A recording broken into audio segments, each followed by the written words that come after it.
Welcome to Not That Girl Anymore, part of the Liminal Network. I'm your host, Dawn Bouillon. This is more than a podcast. It's a sisterhood. We're reclaiming our voices, our worth, and our lives. One story, one truth, one brave step at a time.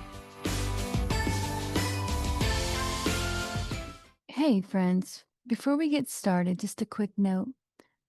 This episode includes real stories and conversations about trauma, abuse, and healing. Please listen with care and take breaks if you need to. These stories are shared with full consent and reflect each guest's lived experience. They're told for the purpose of truth-telling, awareness, and healing, never to shame, blame, or attack anyone. If something in this episode brings up hard emotions for you, I encourage you to reach out for support. You don't have to carry it alone. Hey, friends. Welcome back to Not That Girl Anymore.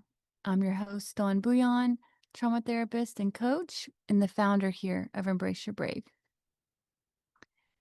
Last week, Ashley started to share her story with us. And if you haven't heard part 1 yet, I encourage you to definitely go back and listen to that. You'll want to hear that first. In that episode, Ashley shared the raw and heartbreaking truth of growing up in a home marked by fear, control, and survival. Today, we pick up right where we left off, but this time the light starts to break through. In this conversation, Ashley opens up about what healing looked like for her, what it means to take her power back, to invest in the little girl who never got to dream, and to finally start meeting her own needs. It's tender, it's honest, and it's full of redemption. So take a deep breath, settle in, and let's step into the second half of Ashley's story, the part where she begins to rise. I decided, I was like, I'm going to do something for God. Really? Oddly enough, I was like, I'm going to do something for God. So I went to a Bible college that next year. And they actually did a good job of like healing old wounds. They talked about father wounds. They talked about mother wounds. They talked about things that you don't normally hear about. And so I kind of got like a little bit of a taste, which was really good. I needed that. Yeah, that's awesome. Yeah. And then I got to move away because I went to South Carolina. And so I moved away from, you know, Lafayette, which was everybody knew our family. Everybody knew what had been going on. Most people knew what had happened to us, what was happening. And so it was nice for me to just kind of get away and be able to know people, get to know people that knew nothing about my family. They knew nothing about my situation. And they didn't have anything, they couldn't, I felt like I wasn't judged because I was like, I'd gone through so much. Yeah. And I felt like people just kind of viewed me through this lens of like, oh, she's so broken. She's so, just everything I'd been through. It's like, how can you be a whole person? How can you still be strong? How can you still smile?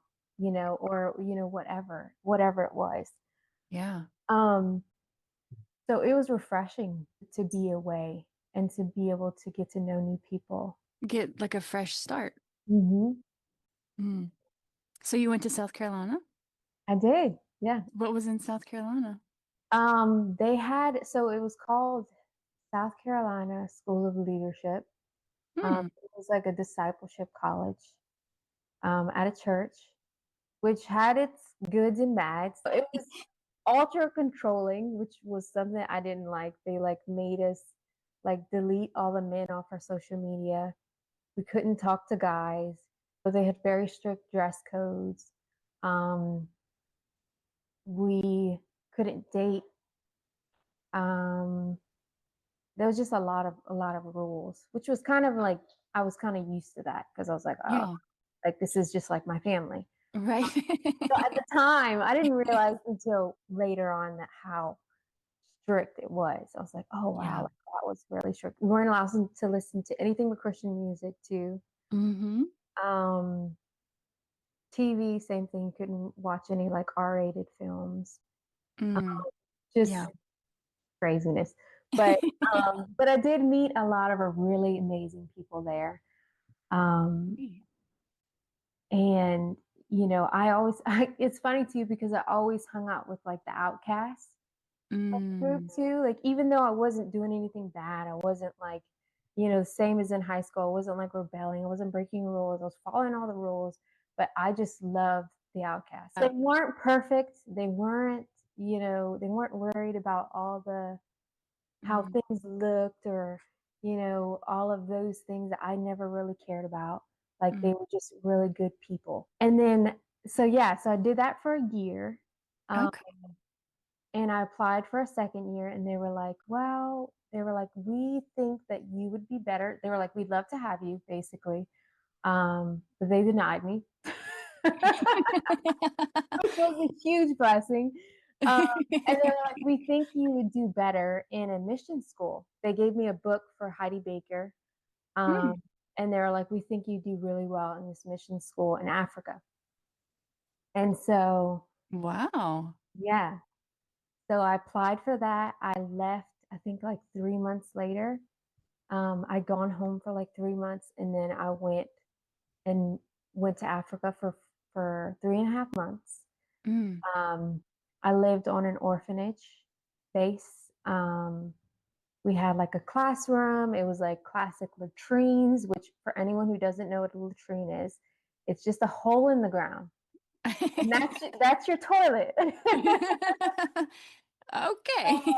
And there was bucket showers where you have a bucket on the ground and you stand in the bucket and you have like a cup or whatever, and Mhm. you pour water over yourself and you wash yourself and then you pour water over yourself. And that's how you take a shower. There's no running water. Um, Wow.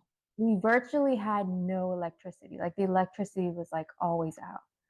Mm, Um, but I mean, I loved it. I got to experience like the beautiful, rich culture of Mozambique. Like I went there thinking like, oh, I'm gonna teach these people so much, yeah. and like they're gonna be able to learn so much from me. And and I learned so much from them. So I was Mm. like, their lives are so simple. They live in mud huts, which I got to sleep in, and I was like, that was even a whole other thing because I was like, wow, like this is what it's like to live in a mud hut. Wow. And they were just such the most genuine, Mhm. beautiful, creative, just wonderful, wonderful, wonderful people. Uh, Wow. and I was barefoot too the whole time. I didn't wear shoes, which everyone else thought it was odd that I didn't wear shoes, but I was just like, I mean, I'm a country girl. I'm like, I love being barefoot. So if I can get away with never wearing shoes, like I'm gonna Yeah. do it. So I didn't wear shoes the whole time. Um, Wow. and I mean, we lived across the street from the beach, so I would go to the beach and we'd go snorkeling and I'd go swimming.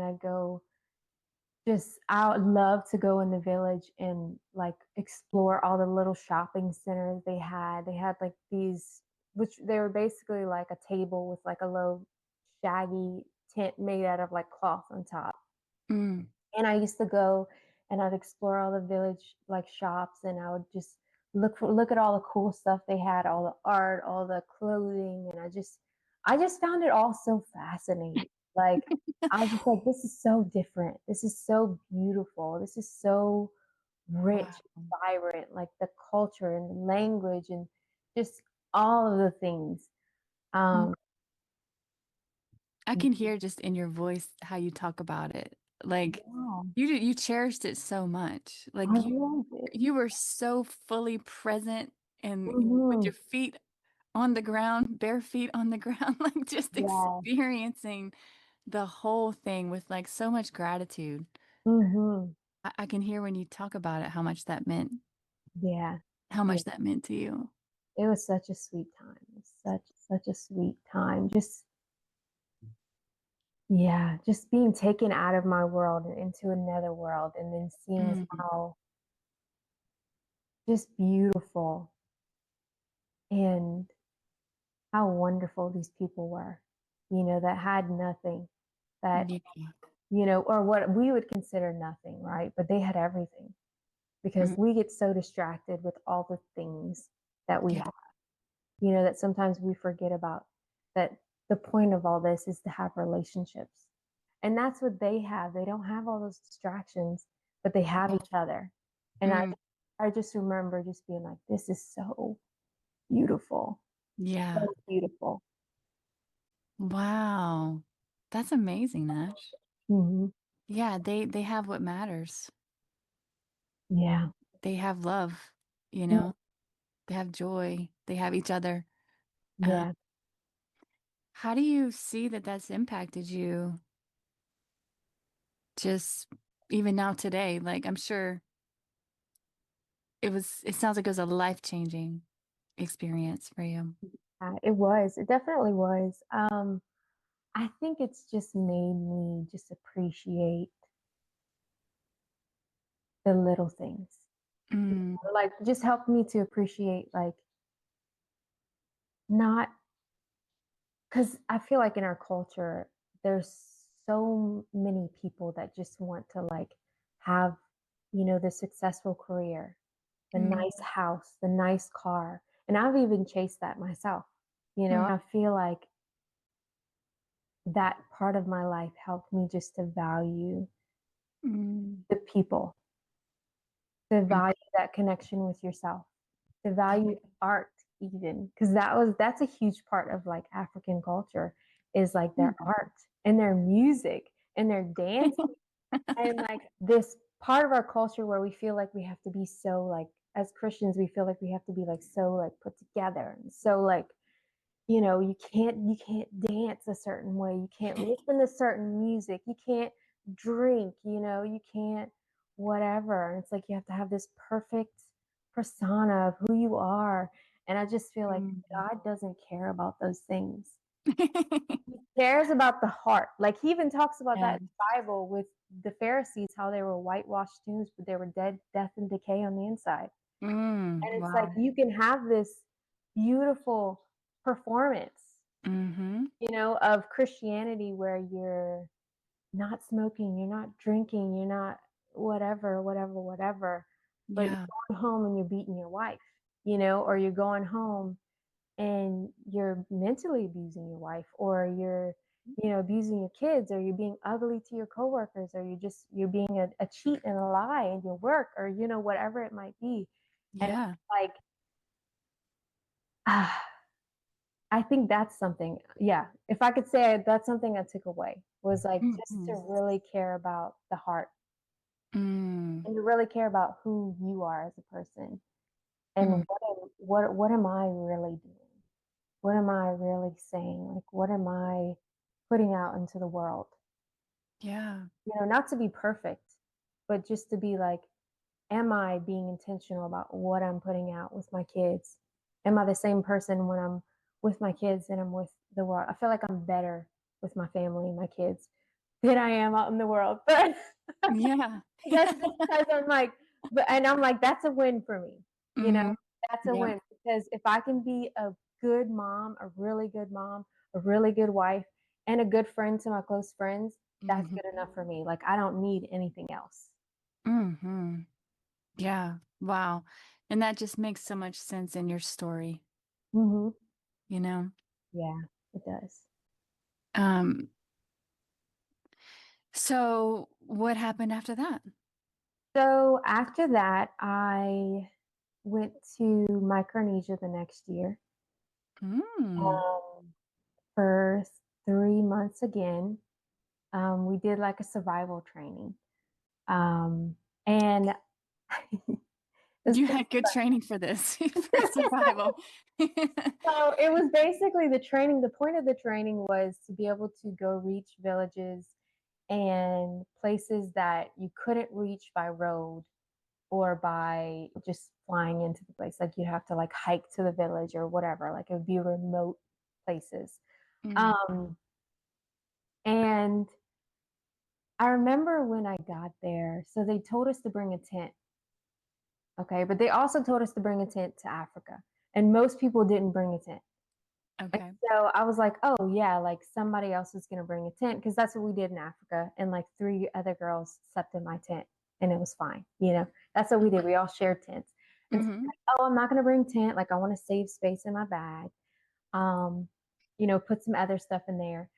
And so I got there and it was just a platform and a roof, like basically a pavilion Mm. where we were sleeping. Oh, okay. So thankfully, I had a mosquito net, and I grew up camping. That was another thing with my family. My family were always camping, always hiking. We were outdoorsy people. Okay. So I was just like, oh, this sounds like fun, and I was You got 18. this. Well, I was 19, and so like that is fun when you're 19. I don't know that I could do that now. Right. Right. So I was like, "Oh, this is gonna be so fun." And so it was gorgeous though. I'd wake up in the morning and it was just like this beautiful blue ocean. The ocean was probably like 3 feet away from my bed. No way. And so I'd wake up every morning and I'd see this beautiful blue ocean and these big green lush hills over in the distance. And it was just like absolutely breathtaking. So I Mm. didn't mind at all. Except when it rained, because then it would rain on me. But I was on the edge too. I was on the edge. Oh Um, my goodness. so yeah, so we did, and we had bucket showers there too. They did like a hose Mm. that we would like use, and there was a bucket on the ground, and yeah, we took bucket showers, and we did some survival training. So like, we went out on an island with just rice, and we had to like catch food. We had to make a shelter. We had to figure out like how to basically survive on this island with nothing else on it. And Wow. then You we were like made for this. yeah. And we also we did like 3 days, 2 nights in the mountains where we hiked the tallest mountain in Micronesia. And the first night we slept in a cave. Um, and like no tents, nothing, just like slept in a cave with a blanket. And I remember I burnt my shoe too, because like our shoes were all wet. Because if you're Uh-huh. hiking, it's a rainforest. So like when you're hiking through the rainforest, there's a lot of like swampy areas. Mm. And so my shoes had gotten wet, so I like tried to dry them off by the fire, and like half of my shoe like melted off on the side. Oh. Whoopsie. Um, yes. And then so we like hiked over a waterfall or over a river and then up a waterfall. And then the second night we made a shelter with some palm trees.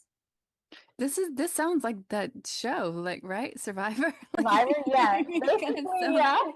yeah. Basically, yeah. And then somebody caught like some shrimp in the river nearby, but I wasn't a shrimp eater, so I didn't eat any shrimp. I just ate rice. And Okay. we hiked back the next day. And I just enjoyed so much just being outside, being in the middle of nowhere, Mm. enjoying nature, just like reminding myself that I could do all these things. I loved it. I love nature though, still to this day. I can tell. It Yeah. comes it exudes from you. You're very excited about that. That's all. Yeah. Yeah, it was a really cool experience. It was not comfortable. It was the worst sleep I've ever gotten. I'll say that. My 32-year-old body could not handle that cave in that palm tree like shelter this day. I'd wake up the next morning, I probably wouldn't sleep because I remember it was terrible sleep because it was so hard. And I remember the palm tree, like the middle of the palm tree has like a hard part, and that part was just kind of like going through your back. But when Nice. you're 19, that's like nothing. I've survived much worse things, right? Yeah, You're probably like, oh, I got this. and you don't know what pain is yet. So, you know. Yeah, exactly. Oh man. Okay, so you had some like really amazing opportunities and just life-changing Yeah. experiences, it sounds like. Yeah. And I feel like my relationship with God was reconnected. at those Mm. places too. You know, even though looking back to them, like there was some of the things that was like a little bit extreme, like they were very I guess eccentric, you know. Mm. Christians, they were like, but I still feel like I learned so much from even Heidi Baker, you know, and her view of God is just so beautiful. She's Mm. so just her big thing is like love. Yeah. Like that God loves us and that like he wants a relationship with us and that he wants to be close to us and like and that God is love and like just that was so refreshing to me and that was so what I needed in that time of my life because Mhm. I just gotten this message that God was just like condemning and he was, you know, Yeah. looking down at us, frowning and, you know, Mm. just constantly unhappy. And he was condoning just like these atrocious things, you Mm. know. And so for me to go there and just experience that, like, oh, God is love and he's loving and he's kind and he wants a relationship with us and he's our father. And just all of those things was just like such a refreshing view. Mm. Mhm. Like a corrective experience and Mhm. what you have been longing for, I'm sure. Yeah. Yes, and I've had many, many since then too, of just like, you know, just reconnecting back to what I believe Christianity is Yeah. and what I believe God is and Mhm. how I, you know, the rules that we put on Christianity and how he's really just he doesn't really care about those things. Like he doesn't. He just doesn't. I think Yeah. we put so much pressure on ourselves to feel like God is, you know, just having all these rules and regulations on us when he's Mm. really just not. He just Yeah, wants to love us for who we are. that's right. And he wants us as we are. He doesn't want us to just like fix ourselves and then go to him and, Mm. you know, be this perfect little Christian, you know? Yeah, right, like, you have to perform for his love and his acceptance, but Yeah. yeah, my favorite definition of the gospel that I learned in grad school through one of my professors is the simplicity of the gospel is receive God's love and Mhm. give it away. The Yeah. end, right? No other rules, no other receive God's love. And it makes so much sense in healing because you got to receive it first before you can give it away. You got to Yeah. receive that love for every part of you. Yeah. And then when you actually do receive that love and feel that love, you Mhm. can't help but to give that It's way. true. And it just seeps into you and you just like, Mhm. yeah. It's just a transformative experience when you really just let God love you, you Mhm. know, and let go of all of the versions that you thought you knew about him. Yeah. Yeah. It makes you kind of sad for the way the perception of God that we had or that you were given Yeah. even and you're like, man, if more people think that that's who God is, then that's devastating. Yeah. How do we get more people to know about this God, like this Mhm. loving God and and I think part of that is being that way, like being Yeah. love, Yeah. you know, which Yeah. I see that so much in you, Ashley, and it just amazes me to hear all the things that you've been through and like here you are living it up across the world somewhere just like a happy little child Yeah. living her best childhood life a Mhm. couple years later like Yeah. Yeah. even after you experience so much trauma, like so much traumatic experience back home, but you almost Mhm. probably living in a different world completely, even in your mind. Yeah. You got some separation from home. All of that. Yes. It was the best thing that ever happened to me. And it helped me to really figure out who I was. Yeah. You know, I had time and I feel like that's something we're kind of constantly doing as humans anyways. Mm. Like you turn 30 and then you're like, who am I? And then I feel Yeah. like it happens again when you turn 40. And like, I've heard at least it happens again and again and again because we're Yeah. constantly changing and evolving. But I can say that is one thing I'm thankful for because I don't think I knew who I was Mm. before that. I don't think I ever had the chance to really express myself and really figure out who I was outside of the caretaking role that I was kind of given, or the scapegoat, or the invisible child role that I was given, Mhm. you Mm. know? Absolutely. Yeah. Discovering some of the things you love, some of the things that Mhm. make you happy and make you come alive, you know? Yeah. And what does religion mean to me? What does God mean to me? What does Yeah, being a Christian mean to me? that's right. I get to decide that. And that's something that I didn't know. I thought I had to follow, you know, everybody else's version and then, because that was the right way. That was the best way. And it was a popular way, but it never felt right to me. It just like Mm. never felt real. It never felt genuine, Yeah. you know?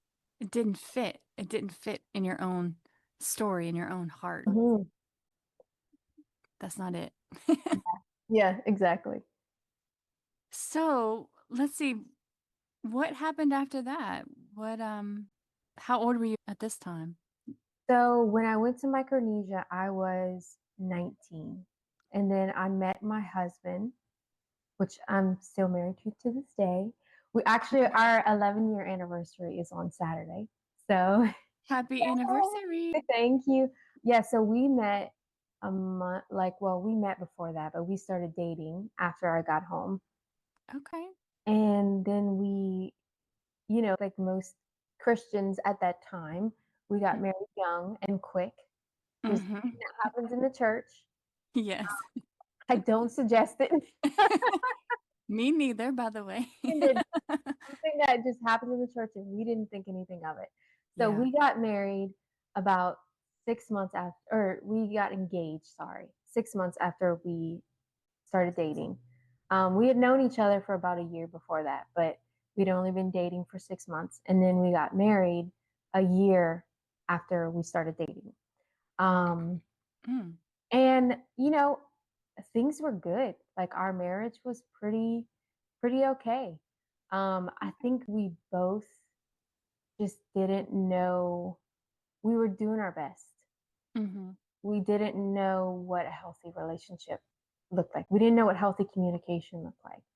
Right. Um, and so I think there was a lot of just like passive aggressiveness, a lot of just, I didn't know what I needed and I didn't know how to ask for what I needed. And Mm. so um, I think just growing up in my family, I just kind of like needs in my family were like, if I told my mom I needed like a school uniform or whatever, like I would be hounded on and I would be like called names. I would be attacked for like having a Mhm. need basically. Um, Yeah. and so for me going into my marriage, I kind of took that same approach of like, I can't have a need. I was just so afraid. And then Mm. if I would ask for something, I would kind of assume that he would respond the same way. And so marriage was hard, up Yeah, and I bet. it was very hard for us. And it was good. Like it was probably average. I think Mm. I think a lot of people, like the more I talk about it, the more I realize that a lot of people are struggling with the same things that we were struggling with. Just the Mm. lack of communication, the lack of just not knowing what your needs are, how to ask for those needs, how to be respectful, respect each other's autonomy, like hear each other's side out. Um, Mm. because that was a big thing too. We'd always go into arguments trying to win. Mm. Like I would be trying to win, he'd be trying to win, and then that was it. Like we weren't just trying to go as equals, just hear each other's sides and just be able to empathize with each other and just be there for each other. I had started therapy. Yeah. Okay, wait, tell me about that. How did Oops, you how'd you yeah, yeah. Let me. how'd you decide that? So I decided to go to therapy because we found out that my youngest, our third child, Mm. had a rare autoimmune disease. And he wasn't eating. He wasn't like no solid foods. I had to make and the Wow. insurance companies because we didn't have a diagnosis, we didn't know what was going on. We were doing feeding therapy, we'd done a frenulectomy, we had done like all the things to try to figure out. We were constantly at the doctor trying to figure out what was going on with my son. Mm, Um, and because we didn't have like a diagnosis or anything, his formula wasn't covered under our insurance. And so mm. with the help of a dietitian, I made all of his food in a blender. Of course you Um, so every single did. day I would go and I would boil carrots, I would boil chicken, I would boil whatever it was, and then I would throw it all in a blender with like some protein powder and some other stuff, some Mm, veggies, some spinach in there or whatever, and his like a little vitamin in there too. And I would give him that every single day. And we like cut the nipple because he also wouldn't eat food like through his mouth. And so the only way he would eat food was through a bottle. And he okay. was about this happened until he was like 2.5. And we went to a doctor in Baton Rouge and he told us he was like, yeah, I think it's either EOE or he said it was another diagnosis that I can't remember the name of. But Yeah. he was like, the only reason why he wouldn't be eating is because of these two things. And so Mm, we did the scope and we found out that it was EOE, which is short for eosinophilic esophagitis. mm. And it basically causes narrowing and strictures and pus-filled sacs inside of his throat. And so food would get stuck. It was really, really painful for him to swallow, especially solid food. And so that's why, because he was so inflamed and it was so small, Yeah. that it was really hard for him to even just swallow. So that's Mm. why he was on a strictly liquid diet for such a long time. Um, That had to be so scary. yes, it was. It was so scary. I was just like, what is happening? Like, I Mm, just didn't understand. Like, we'd go to feeding therapy and nothing was helping. Like, mm. am I not doing what he needs? But I was doing everything I could. There was nothing else that I could do for him. Yeah. So when we found out he had EOE, that was like a relief and like a big burden at the same time because we were like, what is EOE? Like, Yeah. never heard of that. And it's very rare. Most doctors and nurses don't even know about it. Like when we go to the hospital, especially in the beginning, we'd go to the hospital on a regular basis when he'd have issues. He'd get sick a lot. He would just have trouble breathing too. So he would get a simple virus from somebody else, a cold, and his oxygen was really low and he'd have to be hospitalized overnight. Wow. Just things like that were happening too. And that's all a part of his autoimmune disease.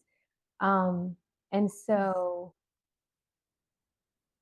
Um, yeah, so we were just trying to figure out what EOE was. And so my husband, being a nurse, he did a bunch of research. He found out about the, 6 food elimination diet and all of the things that we could do to cure it naturally. And so now he's in remission. Thankfully, he's 5 now.